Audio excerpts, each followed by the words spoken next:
بسم اللہ الرحمن الرحیم الحمد للہ رب العالمین۔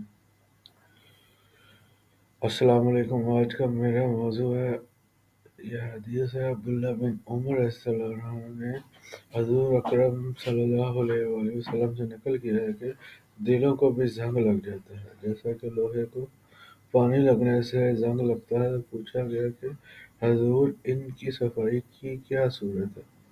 آپ صلی اللہ علیہ وسلم نے فرمایا کہ موت کو اکثر یاد کرنا اور قرآن پاک کی تلاوت کرنا، یعنی گناہوں کی کثرت اور اللہ جل شانہ کی یاد سے غفلت کی وجہ سے دلوں پر بھی زنگ لگ جاتا ہے، جیسا کہ لوہے کو پانی لگ جانے سے زنگ لگ جاتا ہے، اور کلام پاک کی تلاوت اور موت کی یاد ان کے لیے ثقل کا کام دیتا ہے۔ دل کی مثال ایک آئینے کی سی ہے، جس قدر دھندلا ہوگا معرفت کا نفاذ اس میں کم ہوگا، اور جس قدر صاف اور شفاف ہوگا اس قدر اس میں معرفت کا نفاذ واضح ہوگا۔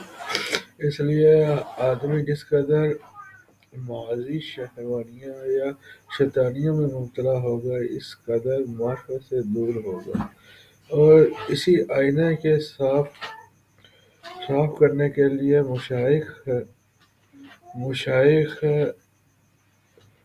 مشائخ سلوک، ریاضیات و مجاہدات اور اذکار و اشعار تلقین فرماتے ہیں۔ حدیث میں وارد ہوا ہے کہ جب بندہ گناہ کرتا ہے تو ایک سیاہ نقطہ اس کے قلب میں بڑھ جاتا ہے، اور اگر وہ سچی توبہ کر لیتا ہے تو وہ نقطہ زائل ہو جاتا ہے۔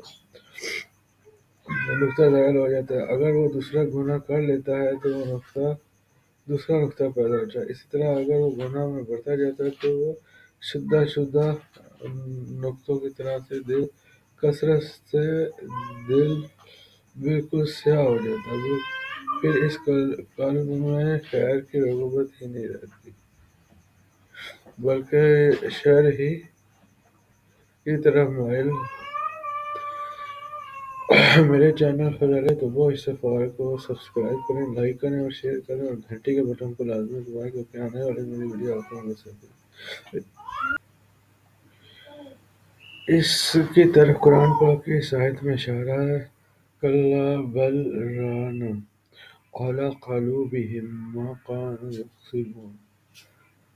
سورہ طفافین کی 14 نمبر آیت ہے۔ بے شک ان کے قلوب پر زنگ جما دیا ان کی بدعمالیوں نے۔ ایک حدیث میں آتا ہے کہ حضور اکرم صلی اللہ علیہ وآلہ وسلم نے ارشاد فرمایا کہ دو وعظ چھوڑتا ہوں، ایک بولنے والا، دوسرا خاموش بولنے والا، قرآن شریف اور خاموش موت کی یاد۔ حضور صلی اللہ علیہ وآلہ وسلم کا ارشاد، سر آنکھوں پر مگر وعظ تو اس کے لیے جو نصیحت قبول کرے۔ نصیحت کی ضرورت سمجھے جہاں سرے سے دین ہی بیکار ہو، ترقی کی راہ میں مانع ہو، واضح نصیحت کی ضرورت ہے۔ کیسے اور نصیحت کرے گی کیا؟ حسن بصری کہتے ہیں کہ پہلے لوگ قرآن شریف کو اللہ کا فرمان سمجھتے تھے، رات بھر اس میں غور و تدبر کرتے تھے اور دن کو اس پر عمل کرتے تھے، اور تم لوگ اس کے حروف زبر